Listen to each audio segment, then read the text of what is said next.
Hello, നമസ്കാരം കൂട്ടുകാരെ. നമ്മൾ ഇന്ന് പഠിക്കുന്നത് സിവിൽ എക്സൈസ് ഓഫീസറിന് ചോദിച്ച ഒരു ചോദ്യ പേപ്പറാണ്. ഒരു ചോദ്യ പേപ്പർ അല്ല, ഒരു ക്വസ്റ്റ്യൻ ആണ് കേട്ടോ. അപ്പൊ ഇതിൽ ചോദിച്ച ഒരു ക്വസ്റ്റ്യൻ പേപ്പർ പ്രധാനപ്പെട്ട ഒരു ഏരിയ ക്വസ്റ്റ്യൻ ആണ് ഞാൻ പറയുന്നത്. ഇതിന്റെ എക്സ്പ്ലനേഷൻ ഞാൻ പറയാം. ക്ലാസിന്റെ അവസാനം ഒരു അപ്ഡേറ്റും തരാം. അപ്പം ചോദ്യം ഇതായിരുന്നു: ബാങ്കിങ്, ഹോട്ടല്, റിയൽ എസ്റ്റേറ്റ് കേട്ടാ, ഇതൊക്കെ ഏത് മേഖലയിൽ വരും എന്നാണ് ചോദിച്ചിരിക്കുന്നത്. അതായത് പ്രാഥമികമാണോ, ദ്വിതീയമാണോ, തൃതീയമാണോ എന്നാണ് ചോദിച്ചിരിക്കുന്നത്. അപ്പൊ തൊഴിൽ മേഖലകൾ അല്ലെ പലതാണ് അല്ലെ. സേവന മേഖല ഉണ്ട്, പിന്നെ കാർഷിക മേഖല ഉണ്ട്, വ്യാവസായിക മേഖല ഉണ്ട്. തൊഴിൽ മേഖലകൾ പോകുന്ന ഒരു ഏരിയയാണ്. ഇത് എക്കണോമിക്സിലാണ് വരുന്നത് കേട്ടോ. എക്കണോമിക്സിൽ വരുന്ന ഒരു ഏരിയയാണ് തൊഴിൽ ഘടകങ്ങൾ എന്നൊക്കെ പറഞ്ഞ ഉത്പാദന ഘടകങ്ങളുടെ അടിസ്ഥാനത്തിൽ 3 മേഖലകളായിട്ട് സെൻട്രൽ സ്റ്റാറ്റിസ്റ്റിക്കൽ ഓഫീസ് തരംതിരിച്ചിട്ടുണ്ട്. അതിനെയാണ് പ്രൈമറി, സെക്കൻഡറി, ടെർഷറി എന്ന് പറയുന്നത്. അതായത് പ്രാഥമികം, ദ്വിതീയം, തൃതീയം. ഇതിലുള്ള എക്സാമ്പിൾ ഏതെങ്കിലും തന്നിട്ട് ഇത് ഏത് മേഖലയിൽ പെടുന്നു എന്ന് ചോദിക്കാം. അല്ലെങ്കിൽ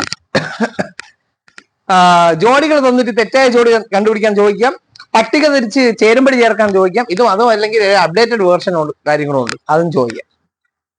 ഇനിയും ചോദ്യങ്ങൾ വരും ഈ വർഷം. ഇനിയും ഒരുപാട് ചോദ്യങ്ങൾ ഈ മേഖലയിൽ നിന്ന് വരും. കൃഷിയും അനുബന്ധ പ്രവർത്തനങ്ങളും, കൃഷിയുമായി ബന്ധപ്പെട്ട് എന്ത് ചോദിച്ചാലും പ്രാഥമിക മേഖലയെ എഴുതാവൂ.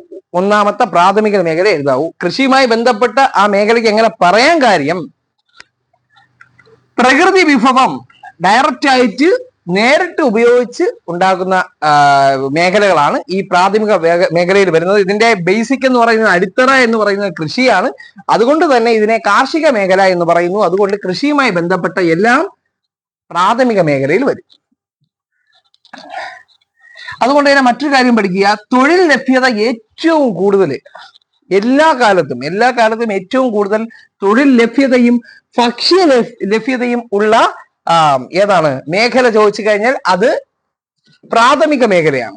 എന്നാൽ നമ്മുടെ മഹാമാരി 2021-22 മഹാമാരി വന്നപ്പോഴത്തേക്ക് ഈ മേഖലകളിൽ ഏറ്റവും കൂടുതൽ അഫക്ട് ചെയ്ത മേഖലയും ഏത് തന്നെ? നമ്മുടെ കാർഷിക മേഖല അല്ലെങ്കിൽ പ്രാഥമിക മേഖലയാണ്. ഇനി മറ്റ് എക്സാമ്പിൾസ് നോക്കാം. വനപരിപാലനം പ്രാഥമിക മേഖലയാണ്. അടുത്തത് മത്സ്യബന്ധനം, ഡയറക്റ്റ് ആയിട്ട് മീനെ പിടിച്ചെടുക്കുകയാണ്, പ്രാഥമിക ഘട്ടമാണത്. അപ്പൊ പ്രാഥമിക മേഖലയിലാണ് വരുന്നത്. ഇനി അടുത്തത് ഖനനം, പാറവെട്ട്. നമുക്കൊരു ബിൽഡിങ് പണിഞ്ഞ് റെഡിയാക്കണമെങ്കിൽ അതിന് സിമെന്റ് തേച്ച് കാര്യങ്ങളൊക്കെ ഉണ്ടാക്കി എടുക്കണമെങ്കിൽ അതിന് ആദ്യം വാരം തോണ്ടി ആ പാറ കൊണ്ട് ഇടണമെങ്കിൽ, വാഹനം വഴി കൊണ്ട് എത്തിക്കണമെങ്കിൽ അവിടെ പാറ എന്നുള്ള സാധനം ഉണ്ടാക്കിയെടുക്കുകയല്ല ചെയ്യണം, വെട്ടി മാറ്റും അല്ലെ. അപ്പൊ ഈ ഖനനം ചെയ്യുക അല്ലെങ്കിൽ പാറവെട്ട് വരുന്നതും ഇതിലാണ്. അപ്പൊ ഇതൊക്കെ ഒന്ന് പഠിച്ചോണേ. പാറവെട്ടൊക്കെ പഠിക്കണം. ഖനനം ചോദിച്ചിട്ടുണ്ട്, മത്സ്യബന്ധനം ചോദിച്ചിട്ടുണ്ട്, കൃഷി ചോദിച്ചിട്ടുണ്ട്, വനപരിപാലനം അങ്ങനെ ചോദിച്ച് കണ്ടിട്ടില്ല, പാറവെട്ടും ചോദിച്ചിട്ടില്ല. ഇനി അതൊക്കെ ആയിരിക്കും ക്വസ്റ്റ്യൻ. എന്നെങ്കിലും ഈ പാറവെട്ട് ക്വസ്റ്റ്യൻ വരുമ്പോൾ ഞാൻ എടുത്തിടും. അടുത്ത രണ്ടാമത്തെ ദ്വിതീയ മേഖലയെ കുറിച്ച് പറയാം. ദ്വിതീയ മേഖലയിൽ പ്രധാനപ്പെട്ടതാണ് വ്യവസായങ്ങൾ. എല്ലാ വ്യവസായങ്ങളും ഉൾപ്പെടുന്നത് ദ്വിതീയ മേഖലയിലാണ്. അതേപോലെ വൈദ്യുതി ഉൽപാദനവും വരുന്നത് ദ്വിതീയ മേഖലയിലാണ്. വ്യവസായങ്ങൾ ഉൾപ്പെടുന്നതുകൊണ്ട് അതിനെ വ്യവസായ മേഖല എന്നറിയപ്പെടുന്നു. കെട്ടിട നിർമ്മാണങ്ങൾ ഇതിൽ വരും, ഉൽപ്പന്ന നിർമ്മാണം ഇതിൽ വരും, നിർമ്മാണ പ്രവർത്തനം എല്ലാം അതിൽ വരും, ദ്വിതീയ മേഖലയിലാണ് വരുന്നത്. പിന്നെ ഗ്യാസ് വരുന്നത്, അതേപോലെ ജലവിതരണം, ഇത് രണ്ടും നമ്മളെ വീട്ടിൽ കൊണ്ടാണ് വരുന്നത് അല്ലേ. പൈപ്പ് ലൈൻ വഴി വരും, മറ്റേത് വണ്ടിയിൽ വരും. ഗ്യാസും ജലവിതരണവും ദ്വിതീയത്തിൽ വരും. നിർമ്മാണ പ്രവർത്തനവും അതിൽ വരും. ഇത് പഠിക്കുക എളുപ്പമെന്ന് വെച്ചാൽ ഇതും പഠിച്ച പിന്നെ ഇത് പഠിക്കണ്ട. ഇതിൽ രണ്ടിലും ഇല്ലാത്തതെല്ലാം തൃതീയമാണ് എന്നൊരു കാര്യം ചിന്തിച്ചാൽ മതി. ഓക്കെ. അപ്പൊ നമ്മളെ ഒരു ആവശ്യത്തിന് ഡയറക്റ്റ് ചെയ്യാൻ പറ്റുന്നതെല്ലാം, പ്രകൃതി വിഭവങ്ങൾ ഡയറക്റ്റ് നേരിട്ട് ചെയ്യാൻ പറ്റുന്ന എല്ലാം ആദ്യത്തെ പ്രാഥമിക തലത്തിൽ വരും. നമുക്ക് കൃഷി ചെയ്യാം, നമുക്ക് തന്നെ വനവൽക്കരണം ചെയ്യാം, പരിപാലിച്ചുകൊണ്ട് പോവാം അല്ലെ. ഇനി മത്സ്യബന്ധനം, നമുക്ക് മീൻ ചൂണ്ടയിട്ട് പിടിക്കാം അല്ലേ. ഖനനം നമുക്ക് വീട്ടിൽ ചെയ്തുകൂടെ ഖനനം. പിന്നെ പാറവെട്ട്, ഇതെല്ലാം ചെയ്ത് നമ്മൾ ചെയ്യുന്നതെന്നല്ല ഞാൻ മനസ്സിലാക്കാൻ വേണ്ടി പറഞ്ഞത്. ഡയറക്റ്റ് ആയിട്ട് നമ്മൾ പ്രകൃതി വിഭവങ്ങളെ ഡയറക്റ്റ് ആയിട്ട് നമ്മൾ നേരിട്ട് ഇടപെടുമ്പോഴാണ് ഈ പ്രാഥമിക മേഖലയിൽ വരുന്നത്. ഇനി അതിൽ ഒരു ഇന്റർമീഡിയറ്റ് ഒരാൾ വഴി വരുന്ന അല്ലെങ്കിൽ ഒരു ഘടകം വഴി വരുന്നത് രണ്ടാമത്തെ തട്ടിൽ വരുന്നതാണ് ദ്വിതീയ മേഖല. അപ്പൊ വൈദ്യുതി ഡയറക്റ്റ് നമുക്ക് ജലം വഴിയല്ലേ പറ്റുള്ളൂ. വ്യവസായം തൊഴിലാളികൾ വേണ്ടേ. കെട്ടിട നിർമ്മാണം തൊഴിലാളികൾ വേണ്ടേ, അല്ലെങ്കിൽ ഒരു ബ്രോക്കറല്ല കോൺട്രാക്ടറിനെ വിളിക്കണ്ടേ. പിന്നെ ഉൽപ്പന്ന നിർമ്മാണം. ഒരു ഉൽപ്പന്നം ഉണ്ടാക്കിയെടുക്കണമെങ്കിൽ അതിന് അസംസ്കൃത വസ്തു വേണ്ടേ, അത് ഖനനം ചെയ്തല്ലേ എടുക്കുന്നത്. അപ്പം രണ്ടാം തട്ടിലായില്ലേ. ഇനി ഗ്യാസ് കൊണ്ടുവരണ്ടേ. പിന്നെ ജലവിതരണം ഇനി എത്തണ്ടേ ഉണ്ടാക്കിയിട്ട്.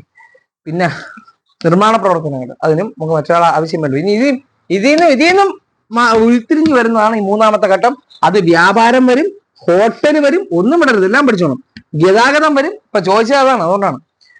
സംഭരണം വരും, പിന്നെ വാർത്താവിനിമയം വരും, ബാങ്കിങ് വരും, ഇൻഷുറൻസ് വരും, ബിസിനസ് വരും, റിയൽ എസ്റ്റേറ്റ് വരും, വെൽഫെയർ സാമൂഹിക പ്രവർത്തനങ്ങൾ വരും. ഏതൊക്കെയാണ്? വ്യാപാരം, ഹോട്ടല്, ഗതാഗതം, പിന്നെ സംഭരണം, പിന്നെ എന്താണ് ബാങ്കുമായി ബന്ധപ്പെട്ട ഡെപ്പോസിറ്റുകൾ, സംഭരണം, പിന്നെന്താണ് വാർത്താവിനിമയം, പിന്നെ banking, insurance, business, real estate, welfare പ്രവർത്തനങ്ങൾ. അപ്പൊ ഈ മൂന്നാം ഘട്ടത്തെ സേവന മേഖല എന്ന് അറിയപ്പെടും.